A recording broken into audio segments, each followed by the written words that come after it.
Hey, what's up, Impact? Good to be with you guys. Thankful to be able to share a little bit tonight. Always thankful to worship with you guys. I just love being here, being in a place where so many people can just turn to God and worship Him, and it encourages my heart every time. If I haven't met you, my name is Brad. I'm one of the pastors here, and if you're new, I just want to tell you I'm so thankful that you joined us tonight, that you're here, and I'm really proud of you. We're in a series called On Mission, and in this series, as a youth group, we've been having conversations about who Jesus is. What is He like? How can I get to know Him more? And actually, if you think about it, one of the best ways to get to know anybody is to find out what they're all about. Like what drives them, what wakes them up in the morning, what causes them to get out of bed. Do you have things that wake you up in the morning and get you out of bed? Not right now. It's a struggle right now, man. It's mid-February. It's hard. It's difficult. I get it. But when you want to get to know somebody, you want to figure out what kind of mission are they on?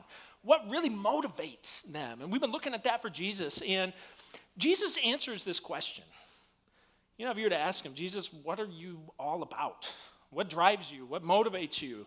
He actually answers it. It's Luke 19:10. We've read it before, but I know some of you, maybe this is your first week with us in this series. I want to read it for you again. Jesus just says this. He uses a phrase that might sound kind of strange, the Son of Man.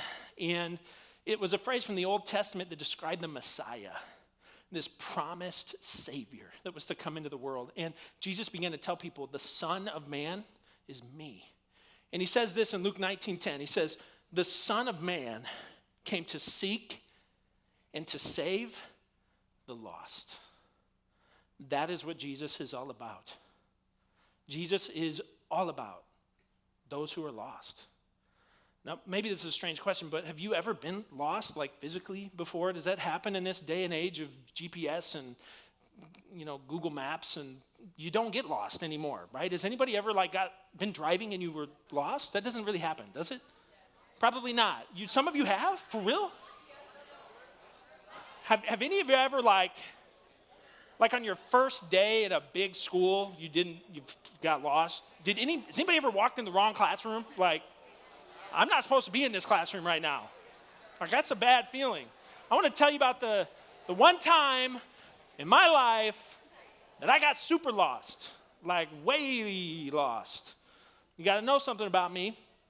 I do this thing. It's called hunting. I am a hunter. I like to take cute little animals and turn them into food. I like that. Now, before you hate on me, how many of you just had a chicken sandwich? That chicken was once a cute little baby chicken, and it grew up into a medium-sized chicken, and then it got killed at some point along the way, and it turned into your sandwich, okay? So don't knock me for being a hunter. I like to hunt, something that I enjoy. And another thing you got to know about me is I actually grew up in kind of a rough home. I'm not telling you that to make you feel sorry for me. It's just the truth. My parents were divorced since I was young, and my dad had a lot of issues in his life. I didn't see my dad a lot. And but every November when I was a teenager, my dad would take me on a hunting trip to southern Indiana to a place called the Hoosier National Forest. Now, you probably never heard of the Hoosier National Forest. It's not a real popular destination, but it's a big forest in southern Indiana. It's huge. It's like 10 Allen counties. I don't know, probably bigger than that. Like, it's a massive forest, southern Indiana, like almost the whole southern Indiana, I feel like, is just the Hoosier National Forest. And he and his buddies would go camping in the Hoosier National Forest, and when I was a teenager, he took me with him.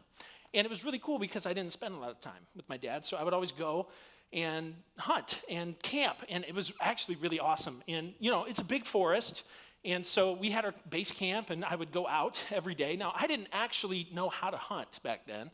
I would literally just walk into the woods and find a log and sit there and hope. For me, it's a deer. That's what I hunt. That's the animal I try to kill.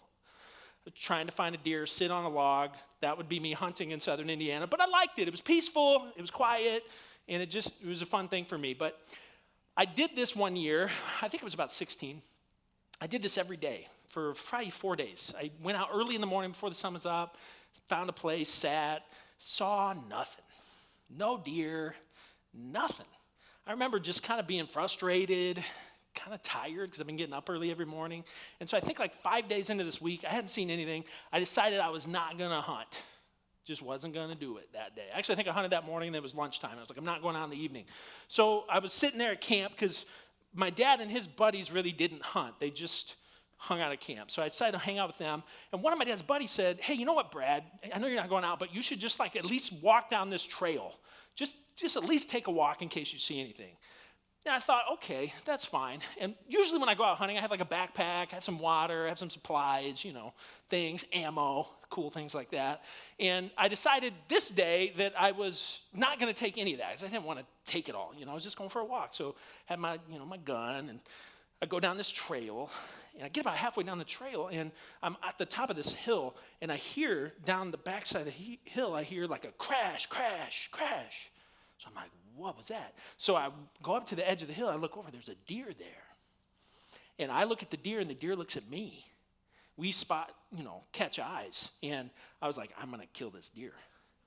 Well, the deer took off running. So I said, I'm going to chase this thing down.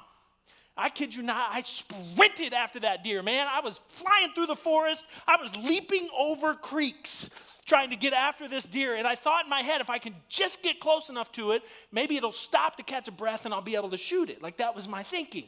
So I'm running after this. I kid you not, this really happened. I'm running after this thing, and I lose sight of it, and I think, okay, it's over there. It probably thinks it got me and it's far, so I'm going to keep running.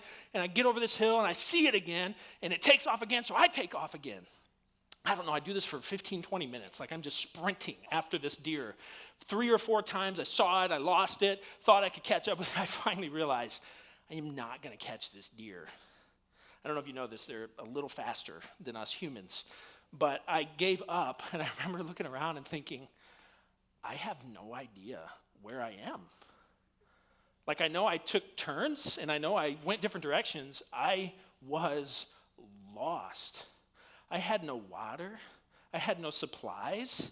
I had nothing. And I am in a huge forest.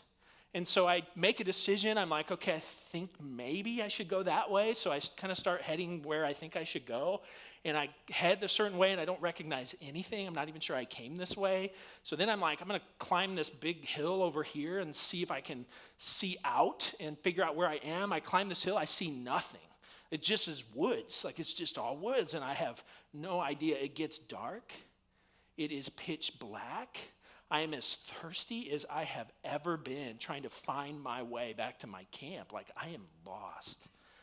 And I remember my dad told me, he said, Brad, if you do get lost, what I want you to do is I want you to fire 3 shots into the air with your gun, and we will fire 3 shots from camp so you can hear where camp is. So I'm like, man, I'm lost. So I remember I fired 3 shots and I waited, nothing. Like I am scared. I have no idea where I am. And like, what hope do I have at that point? Now, I wish I could tell you that there was some epic ending to this story. Actually, I lived and made it. I didn't get rescued by a helicopter or anything. I didn't have park rangers find me. I actually kept walking and found a trail through the forest that I knew was like a trail that people made. And I thought, I better stay on this trail, because it'll take me somewhere. And I ended up getting over to a road, and then I walked like a mile or 2 down this road. And I actually, when I got to an intersection, I knew where it was. And I was able to make my way back to camp. And I made my way back in late at night. I kid you not, my dad and his buddy said went to the bar like all night. So there was nobody at camp. It was just me. But I think about that story, and that truly is the most lost I have ever been. Maybe the most scared I've ever been in my life. But I share that with you partially because I want you to think about something with me tonight. And maybe you've never considered this, but being lost or getting lost actually happens in phases. You think about it. Being lost has a few phases at least, I think. And maybe as you hear that, you might think of the realization phase where you're like, oh no, I'm lost. Maybe you might think of the getting, directions phase. Where do I need to go from here? But actually, do you know the first phase of being lost? Being lost, getting lost, always begins the same way, every time. There's always a moment where you're lost and you don't know it. It always starts that way. You head one way down the road and you thought you were going south and then you end up in Michigan, right? Like there's a period of time though where you don't realize that you're lost. And I think that's actually the most important part of being lost. Actually, maybe the most critical part of being lost, because you know what? The longer you're in that first phase where you don't know that you're lost, the farther away you get from where you need to be. And when I think about Jesus and I think about his mission, a Savior who's on a mission for the lost, I'm pretty aware, I think you are too, that Jesus' concern is actually for those who are spiritually lost. Now, I want to say something kind of bold. I believe there are a lot of people, a lot more than you'd think, that are spiritually lost and they don't know it. Actually, I believe that you can be a Christian and still be, in a real sense, lost. You may believe in Jesus, you may go to church, but actually, you're headed in the wrong direction with God. And maybe you don't even know it. And one of the things I think is important to Jesus is not just going after the lost, but even helping people who maybe don't realize that they are lost. And Jesus has a moment in his ministry that I think is his most incredible and helpful moment when it comes to describing what it looks like to be lost. It's in Luke chapter 15. Jesus is trying to explain to people, what does it look like to be lost? And if you're here at all, and a part of you might wonder, am I lost? Could I be lost and not know it? Luke 15 is one of the best places to go. And what Jesus does to help people understand this is he tells a story. It's actually called a parable. A parable is a fictional story. So this is not a real story. It's a fake story that Jesus tells to make a point. He's trying to illustrate a truth through this story. Now, I'm going to warn you, this story is a little bit longer than what we might normally go over at youth group. But do you think you guys can hang with me if I read you the story? You with me? Okay, let's dive into this story. I want to take you in to Luke chapter 15. We're going to start in verse 11, and we're going to read the parable of the lost son. Historically, it was called the parable of the prodigal son. That word prodigal just means reckless. And later on, they actually changed the title of that story because it's not a very accurate title, actually, because this parable has a lot more to it than a story about a reckless son, and I think you'll see it. Let me read this for you. I'm going to start in verse 11. It'll be on the screen. You can follow along with me. Jesus says to those who were listening to him in verse 11, he says, "There was a man who had 2 sons. The younger one said to his father, 'Father, give me my share of the estate.' So he, the father, divided his property between them." Now, I want to pause real quick. I won't pause at any other point in the story. But can you guys just take a mental note of that last phrase for me? Like, just take a note of it, all right? He divided his property between them. You don't know why. I'm going to come back to it later. Just kind of take a mental note of that. Let's keep going. Verse 13. "Not long after that, the younger son got together all he had, set off for a distant country, and there squandered his wealth in wild living. After he had spent everything, there was a severe famine in that whole country, and he began to be in need. So he went and hired himself out to a citizen of that country who sent him into his fields to feed pigs. He, this younger son, longed to fill his stomach with the pods that the pigs were eating, but no one gave him anything. When he came to his senses, he said, 'How many of my father's hired servants have food to spare? And here I am starving to death. I will set out and go back to my father and say to him, Father, I have sinned against heaven and against you. I am no longer worthy to be called your son. Make me like one of your hired servants.' So he got up and went to his father. But while he was still a long way off, his father saw him and was filled with compassion for him. He ran to his son, threw his arms around him, and kissed him. The son said to him, 'Father, I have sinned against heaven and against you. I am no longer worthy to be called your son.' But the father said to his servants, 'Quick, bring the best robe and put it on him. Put a ring on his finger and sandals on his feet. Bring the fattened calf and kill it. Let's have a feast and celebrate. For this son of mine was dead and is alive again. He was lost and is found.' So they began to celebrate. Meanwhile, the older son was in the field. When he came near the house, he heard music and dancing. So he called one of the servants and asked, asked him, "What is going on?" "Your brother has come," he replied, "and your father has killed the fattened calf because he has him back, safe and sound." The older brother became angry and refused to go in. So his father went out and pleaded with him. But he answered his father, "Look, all these years I have been slaving for you and never disobeyed your orders. Yet you never gave me even a young goat so I could celebrate with my friends. But when this son of yours, who has squandered your property with prostitutes, comes home, you kill the fattened calf for him." "My son," the father said, "you are always with me, and everything I have is yours. But we had to celebrate and be glad because this brother of yours was dead and is alive again. He was lost and is found." And I want to take you into some things that I think are helpful here. One of the things that Jesus does in this story is he masterfully illustrates what I think are two paths that people take in life.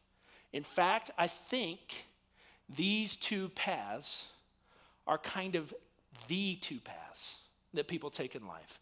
I would bet that almost everybody tends to take one of these two paths. I'm just going to call them the younger brother path and the older brother path. I want to talk to you about them. I want to talk to you about what they're like, and maybe we can understand them a little bit better. Let's talk about the younger brother path. Now, what did the younger brother do in this story? You can interact with me just a little bit. What did he do? He took his father's money, right? And he left. And then what did he do? You guys remember? He just wasted it. He lived how? Wildly, recklessly. Yeah, he lived wildly, recklessly. You guys with me over here? You with me? All right, sit up, buddy. Come on. Be with me here. He lived wildly. He lived recklessly. The younger brother path, I think it's a path of being free. It's a path of not caring about the rules, being free and breaking the rules. A lot of people choose this path. I mean, just be honest with me. Breaking the rules is kind of fun, right? Am I the only one? I don't think so, okay? Breaking the rules is kind of fun. I think especially rules that you don't like. You break them, it feels good to break the rules. The younger brother path is a path of being free. It's a path of breaking the rules. I think the younger brother path is a path where the pursuit is a lot of times for pleasure and independence, to be yourself, to find yourself, to do your own thing. In fact, someone on the younger brother path might say something like this: the way to get what I want is to do what I want. That's the way I'll get what I want, is I will do what I want. And the younger brother path is a common path. It's a path that I think maybe a lot of you might at least want to go down, right? I think Jesus lays this out really well. What about the older brother path? It's interesting if you look at it. The older brother path is more of a path of being good. It's a path of following the rules. Maybe even a path of meeting and even exceeding expectations. The older brother path is, I think, often defined by the pursuit of prosperity and achievement. Somebody on the older brother path might say something like this: the way to get what I want is to earn it. That's the way to get what I want. And I know for sure, because I know a lot of you, that there's at least a part of you that kind of agrees with this path. Now I'm going to make a statement. I just gave this message for the middle schoolers. I didn't say this to them. I'll say it to you. You could almost, and this is a total tangent, okay, I'm not going to go there, but you can almost define American politics with these two paths. I'm honest. The older brother path and the younger brother path. The younger brother says that the thing that defines me is what's in me. It's the way I feel. The thing that defines my identity and my life direction, it's my inner desires. The older brother says the thing that defines me and defines my identity and my life direction are actually things outside of me. I've got to follow the rules, I've got to do the right thing, and I've got to meet expectations. The older brother is the person who says, is it really necessary to do all 50 of these math problems? I don't think so, but my teacher does, so I'm going to do them. I'm going to do all of them. I'm going to do problem number 51 as well, so that my teacher knows I want a good grade on this thing. The way to get the grade I want is to study and to work hard. The way to get where I want to be in my sport is to train. And when my coach tells me to do something, I'm going to go above and beyond for my coach. Do I actually just want to please my coach? No. I would like to be a starter, or maybe I would just like to win. And so I'm going to meet his expectations or her expectations. I'm going to do what I'm told because the way to get what I want is to earn it. And I actually believe that most people in the world take the older brother path in life. Now, you may not agree with that, and that's okay, because there are plenty that take the younger brother path, but there are a lot of people that take the older brother path, and this is not a religious path. There are a lot of non-religious people that take the older brother path in life. The way to get what I want is to earn it, to be a stand-up person, to work really hard. And actually, if you look at statistics that people, when people do studies on religious beliefs, there's very few people in the world that actually think there's no God. Like almost everybody believes there's a God. But certainly not as many people practice a religion or have a firm belief in Jesus. But you know what a lot of people think? They believe in God and they think, if I live a decent life, I'll probably be okay with God, right? And it actually sounds like it makes sense. Maybe you're hearing these two paths and you're already thinking, one of these paths makes a lot of sense to me and to my heart. Maybe you can already see yourself in one of these paths. Maybe even as you plan your future, the decision you're making for college, career. Maybe it's the way to get what I want is to do what I want. And I can't wait till I can go to college and do what I want. Others of you, you're thinking the way to get what I want is to earn it. And I'm going to do a degree, and I'm going to get a job, and I'm going to make a lot of money.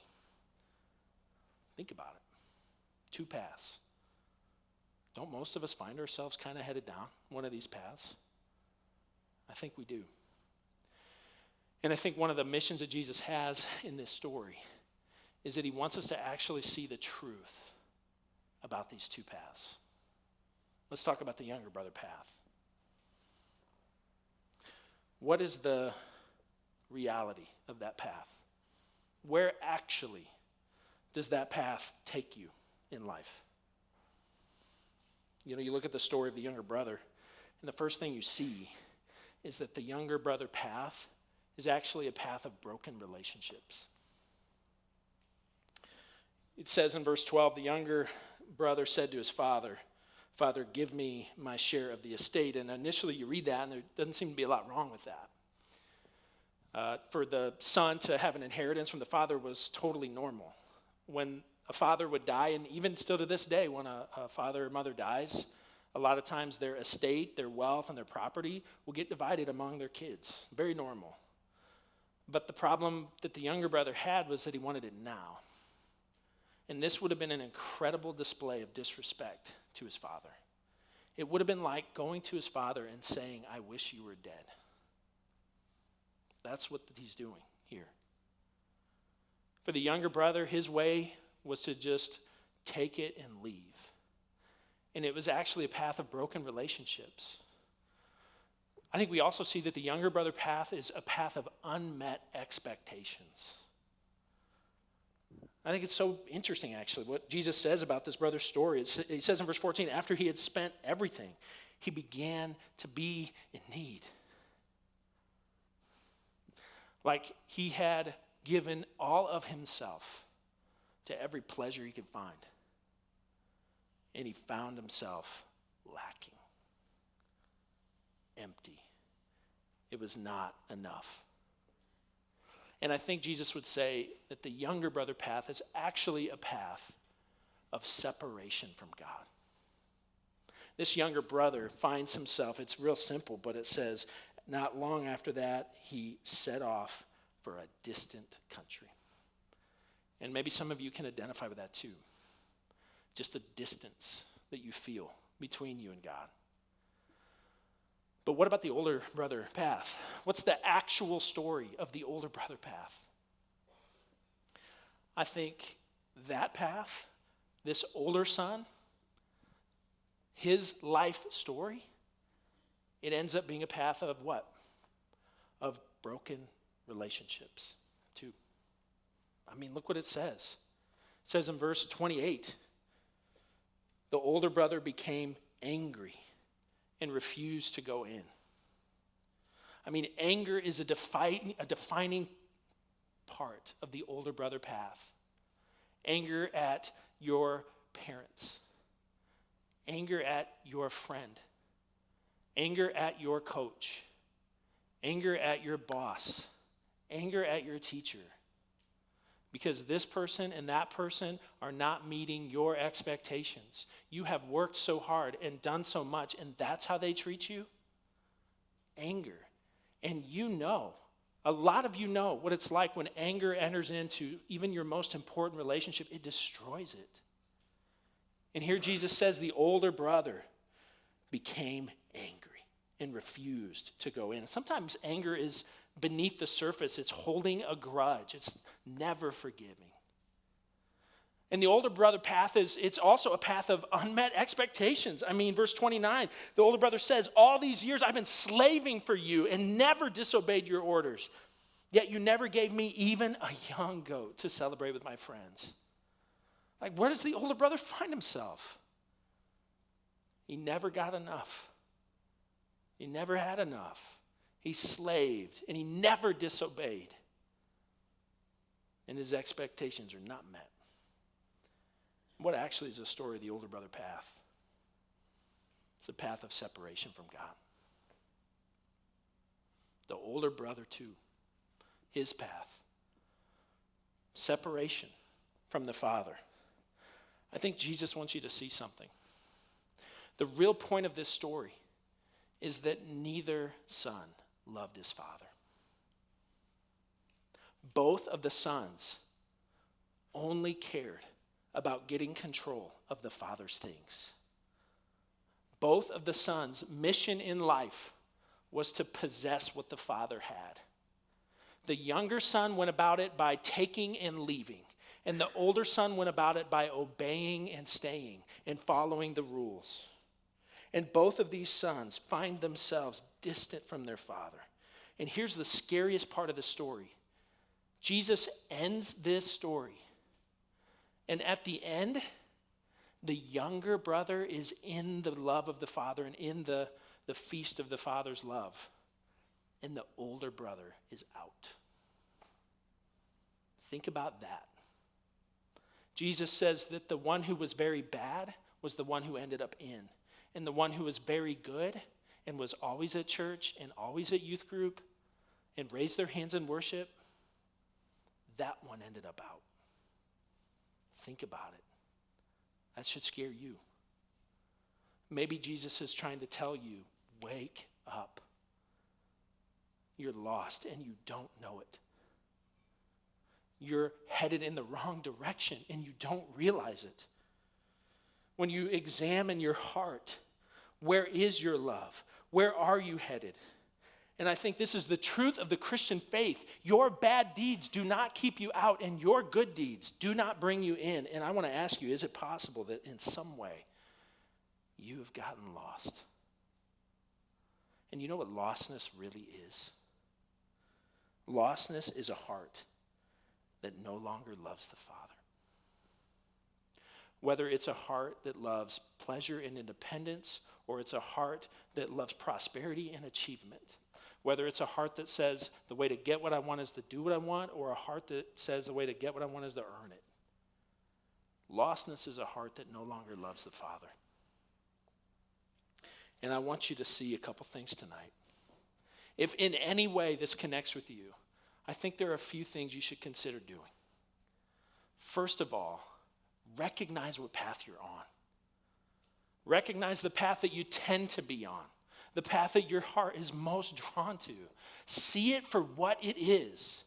Those of you that are on the younger brother path, see tonight that it does not give you what it takes from you. It never does. And Jesus is not trying to wreck your life. He's not trying to make your life boring. He's trying to save you. He's trying to keep you from a place that will destroy you, that will leave you so empty. He's trying to tell you whose life is better off, a person with an addiction or without, a teenager with a baby or without, a couple that has a happy marriage or an angry marriage. He's begging you. He's saying, come to me and let me fill you. Let me give you something that will last in your life. Let me help you. Recognize the truth about the path you're on. I think maybe for some of you, Jesus would just say, apologize for the wrong reasons behind the right things that you do.